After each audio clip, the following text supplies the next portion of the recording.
Hello everybody, welcome back. So let's talk about the vocabulary of polynomials. First off, polynomial, poly just means many. Nomial means like terms. Most people don't know that, but so many terms make up a polynomial, and they all have the variable to some power. So this is an example of a polynomial with 1, 2, 3, 4, 5 terms. So terms are just products of numbers and variables to a certain power that are separated by addition or subtraction. So they're separated by plus or minus. So this is an example of 5 terms.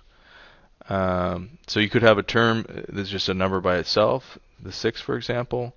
You could have a number that is, or a term that is just a variable to some power, like the n cubed, or you could have a term that is uh, a number and a variable to the power. So this number we call the coefficient. That's the number that multiplies the variable.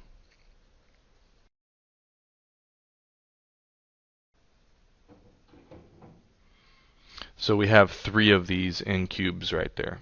So that's the coefficient. There's 67 of these n squareds in this polynomial. So that's the coefficient. And it could be something like this. What if you had I don't know, n squared over 2.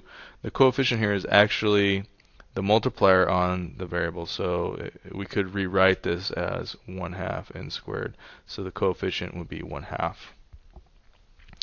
Okay, the variable is just the placeholder. So placeholder, where you can put in values for what step is it at, or if you're looking at time, it could be the placeholder could be a t, right? T squared. Um, so at time t equals 5, so at 5 seconds, how far have you traveled, or something like that. So it could be a t, it could be an x. It could, if we're looking at like position wise, we usually use x. If we're looking at kind of steps in visual patterns, we use n.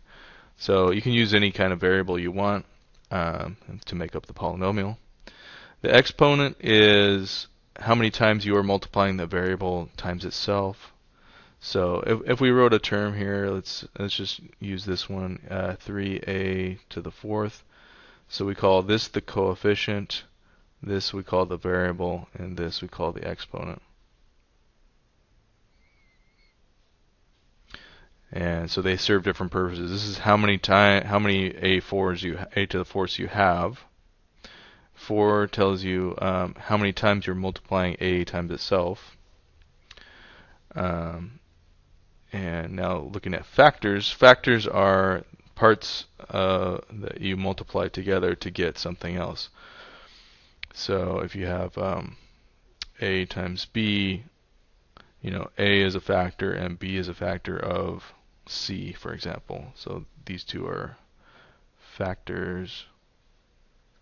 So you could look at maybe 12, for example. So 12 has factors 3 and 4, right? Or 12 has factors 6 and 2.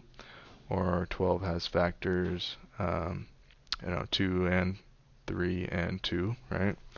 So these are different factors. And then we're going to look at factors within polynomials. So if you can multiply 2 different polynomials together to get a bigger polynomial, they have factors. Okay. Order and degree, we've kind of already talked about that. The order of this polynomial is a 4th order polynomial. It's the highest exponent.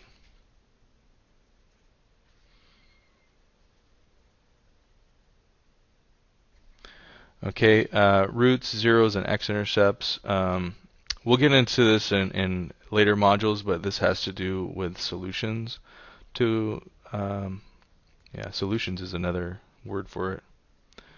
Solutions to polynomials. So when you look at a graph of a polynomial, it has these little curves like that.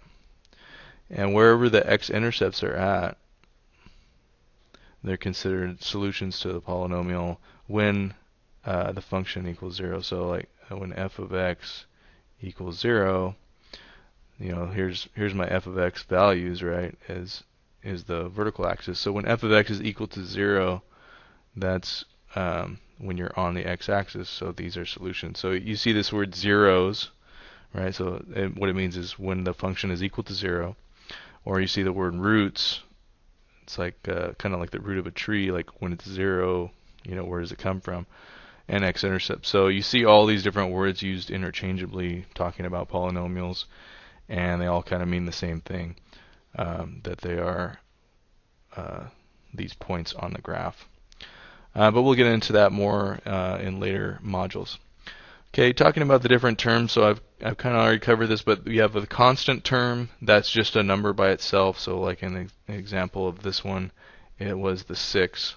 So number by itself. The linear term is the term that where it is just to the first power. So into the first power. So first power. Quadratic term is when it's squared, right? So to the second power. The cubic term is the third power. And we don't really have names beyond. We could get into quintic and stuff like that, but we don't really use those as much. So that's kind of just a quick definition of those things.